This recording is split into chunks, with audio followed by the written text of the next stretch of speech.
میں اپنی ان بچیوں سے کہوں گا کہ یہ بس صبر کا گھونٹ پی لیں، چونکہ ان پر جب کوئی گرفت آئے گی نا تو کہیں گی یہی تم نے سیکھا ہے حسنین کے مدرسے میں، یہی تم نے سیکھا ہے قرآن پڑھ کے۔ 99% کیا 99.99% ساس مجرم ہے آج کے معاشرے، ساس مجرم ہے۔ وہ پتہ نہیں کیا ہو جاتا ہے، اللہ ہی بہتر جانتا ہے کیا ہو جاتا ہے۔ اخلاق کی کمی ہے، تربیت کی کمی ہے، علم کی کمی ہے، صحبت کی کمی ہے، یہ ساری چیزیں مل جل کر یہ نظام بنتا ہے کہ جب وہ ماں ہوتی ہے تو دعائیں کرتی، یا اللہ میرے بچے کا گھر بنا دے، میرے بچے کی شادی کروا دے، مول صاحب دعا کرو میرے بیٹے کی شادی نہیں ہو رہی، کوئی رشتہ بتاؤ میرے بچے کی شادی ہو جائے۔ اب یہ دعا ہو رہی، دعا ہو رہی، دعا ہو رہی، اب شادی ہو گئی۔ اب جب شادی ہو گئی، اب محبت کا بہاؤ تو یقیناً بیوی کی طرف جاتا ہے بچے کا، تب وہ حسد شروع کر دیتی۔ اصل وجہ یہ بنتی، پھر وہ شروع ہو جاتی، یہ کرتی ہے، یہ کرتی ہے، یہ کرتی ہے۔ اب اپنے بیٹے کو ابھارتی رہتی ہے، ابھارتی رہتی، ابھارتی رہتی، اس کی رائی کو پہاڑ بناتی رہتی، پہاڑ بناتی۔ پھر دونوں جب آپس میں گتھم گتھا ہوتے ہیں، پھر آپ بیٹھ کے تسبیح پڑھنا شروع کر۔ یہ آج سارے گھروں میں ہو رہا ہے۔ خامن نے بیوی کے سر کے بال پکڑے ہوتے ہیں اور اماں بے کی تسبیح پڑھتی، سبحان اللہ سبحان اللہ سبحان اللہ۔ تو سبحان اللہ سے بہتر تھا اس کے عیب نہ اچھالتی، چپ رہتی۔ تو یہ آج معاشرے کے 100% گھروں کی کہانی، یہ ہر گھر کی سیاہ داستان ہے۔ کوئی لاکھوں میں ایک گھر نظر آتا ہے جہاں ساس ماں بن کے رہتی۔ ہماری ایک بہن ہے، شاید میرے تائی کی بیٹی، میرا تائی اور باپ دو، تائی میرے بڑے تھے اور باپ چھوٹے تھے، تو پھوپھی تو ہماری بے اولاد ہی چلی گئی۔ تو وہ بہت نا دھڑلے والی عورت، وہ مردوں کو بھی آگے لگا کے رکھتی۔ تو جب اس کے بیٹے کی شادی ہوئی نا تو سارے کہتے تھے بھائی اللہ ہن خیر کرے دی، نو ہم دی بھائی اللہ ہی خیر کرے۔ سارے نا اس کو نا رحم بھری نظروں سے دیکھتے تھے، ہن اے جڑی نا اے ہن طلت مائی دی نو بڑھنی بھائی اللہ ہی خیر کرے۔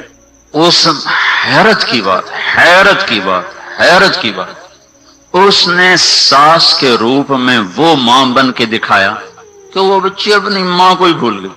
یعنی بالکل، آخر ہماری بہن ہے، ہمارے تو وہ ماں ہے، چونکہ 60 برس سے اوپر اس کی عمر ہے اب، تو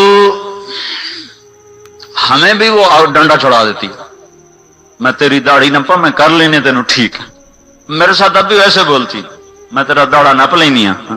تو ہم جو ہے نا اس کی بہو کو بڑی رحم بھری نظروں سے دیکھتے بھائی اے دے ہن خیر کوئی نہیں۔ اور اس نے وہ پتہ نہیں کہاں سے کیا ہوا، یا اس بچی نے کوئی دعا مانگی ہوگی شروع سے، یا اللہ میں مہربانی کری میری ساس بڑی ڈاڈی، یا اس کی کوئی دعا قبول ہو گئی۔ آج تک کبھی شکایت نہیں آئی کہ ہماری اس بہن نے اپنی بہو کو کوئی ڈانٹا ہو، یا اس کو کوئی تانا دیا ہو، یا اس خامند کو اس کے خلاف ابھارا ہو، یا اس کو تیلی لگائی ہو۔ آج تک ایسا، اتنی خوش ہے اپنی گھر میں وہ تو، لیکن یہ ہوتا نہیں ایسا۔ لاکھ میں لاکھ ساس کٹھی کرو تو ایک بھی ایسی نہیں ملتی، کوئی 10 لاکھ کٹھی کرو تو اس میں شاید کوئی ایک ایسی مل جائے جو آنے والی کو بھی اپنی ہی بیٹی سمجھتی ہو۔ ورنہ نیک ہو، وہ پردہ دار ہو، بے پرد ہو، سب کے ہاتھ میں خنجر ہیں، اور اسی سے وہ رسیاں کاٹ رہی ہیں رشتے کی، ناطے کی، تعلق کی، عجیب و غریب قسم۔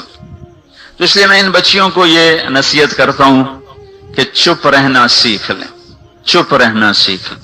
سسرال والے ہمیشہ اچھالتے ہی ہیں، کبھی سسر بولے گا، کبھی نند بولے گی، کبھی دیور بولے گا، کبھی ساس بولے گی، تو بس تمہارا جواب کیا ہو، وَاصْبِرْ وَمَا صَبْرُكَ إِلَّا بِاللَّهِ۔ تم نے اپنے قرآن پہ حرف نہیں آنے دینا، تمہاری وجہ سے قرآن بدنام ہوتا۔ ہم جب رائمنڈ سے گئے تھے سائیوال دورہ حدیث کرنے، تو ہمارے استاد صاحب نے ہمیں فرمایا تھا تمہاری خطا پر یہ نہیں کہا جائے گا طارق جمیل نے یہ کیا، تمہاری خطا پر کہا جائے گا رائمنڈ والوں نے یہ کیا۔